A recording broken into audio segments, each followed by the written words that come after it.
I didn't set out to be a huge action star. I didn't set out to be, to make a lot of money. I really just wanted to pursue acting.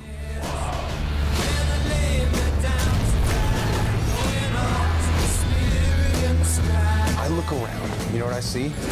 Losers. But life's giving us a chance. To do what? Something good, something bad, a bit of both.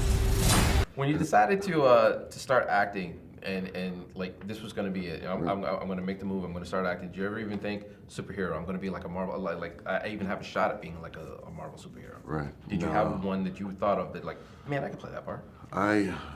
This is this is so much bigger than anything I ever dreamed of doing and anything I ever set out to do, and I mean that, from the bottom of my heart.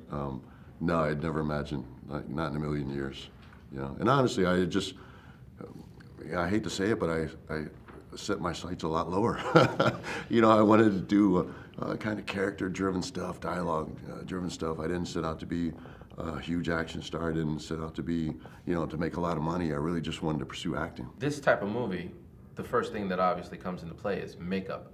And although Zoe's green, you're no slouch when it comes to this. Like, you had to go through the tattoos, they had to change your color, they put it in the eyes. Like, who had it worse? You or Zoe?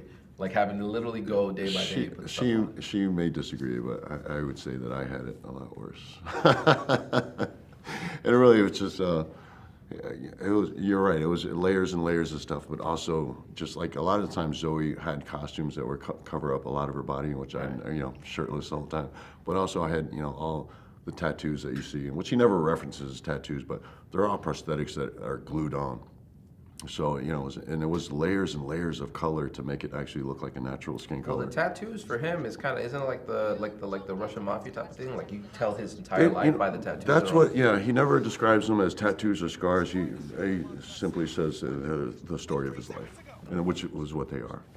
Now, Marvel is extremely hush-hush about their projects, but did they give you like a list of things like you can talk about and what you can't talk about, or did you just sit there and say, you know what, Dave's just a big blabbermouth, I'm not going to tell him anything? No, there wasn't. No, there really wasn't a list of stuff that they didn't want us talking about. I think originally they just didn't want to. I probably shouldn't be saying what they did. That was a trick question, man. Right, and at this point, because I know that Marvel is hush hush, and I'd be lying if I said I wasn't sometimes worried about what I say, because I don't want to give away anything. I don't want them to be unhappy, with an interview I've given, because I know they are hush hush with everything. Yeah. But no, I mean they weren't. I didn't get a list of stuff not to talk about, honestly. Was it that big of a leap for you to go from doing WWE and going into cinema, unlike another person, like say a football star would like make that jump?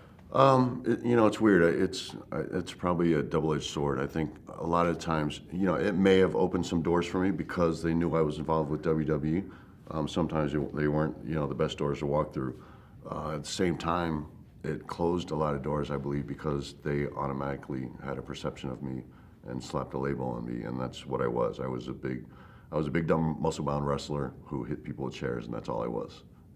Well, even your character, though, in the WWE wasn't like that, though. I mean, in the beginning, he was like a silent guy, but then eventually he evolved. But I think that's the thing. I think, some people, who are fans will know that. But for the most part, breaking into Hollywood, the people that I was auditioning for and going out and talking to, they weren't fans. Oh. Yeah.